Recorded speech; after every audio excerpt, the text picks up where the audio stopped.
In the Hoop Reserve, there are 150 Bontebok.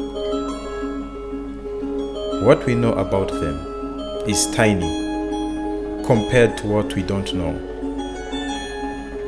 So I've joined CapeNature ecologist Marian to road test some new survey methods and uncover the threats these beautiful antelopes face.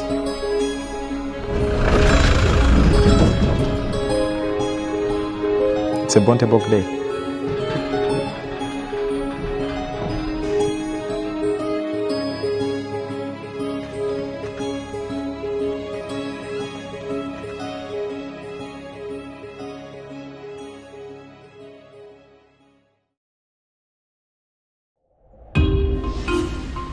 The protected area of the Hoop seems like a paradise.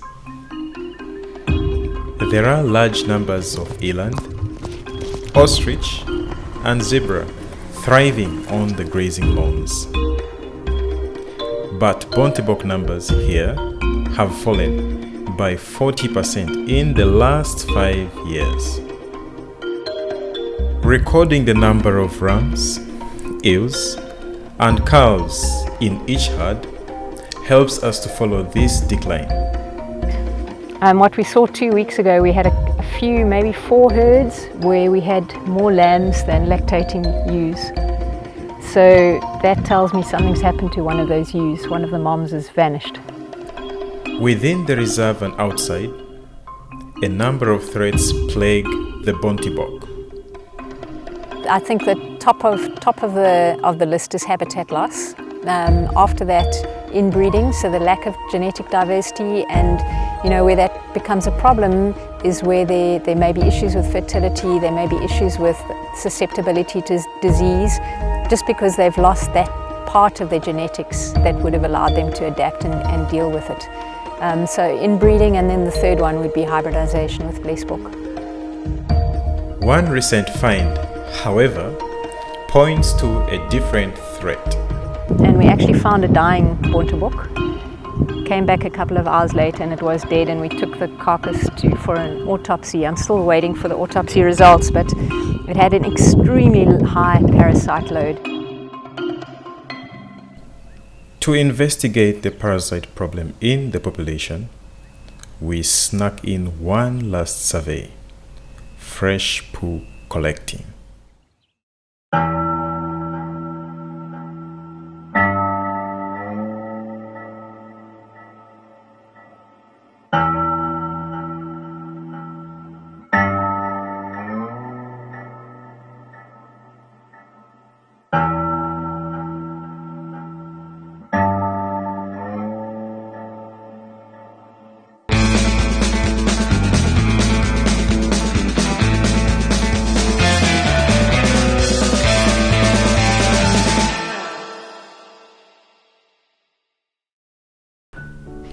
It will take time for the results to come back on samples like this, but the insights it gives could save this Bontebok and that Bontebok, these, those, him, her, Jack, and that one.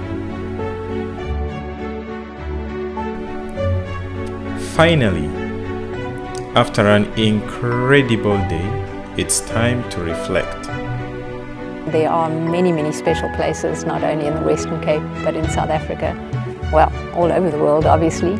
But it's, for me, it's an incredible privilege just to come and spend days out here.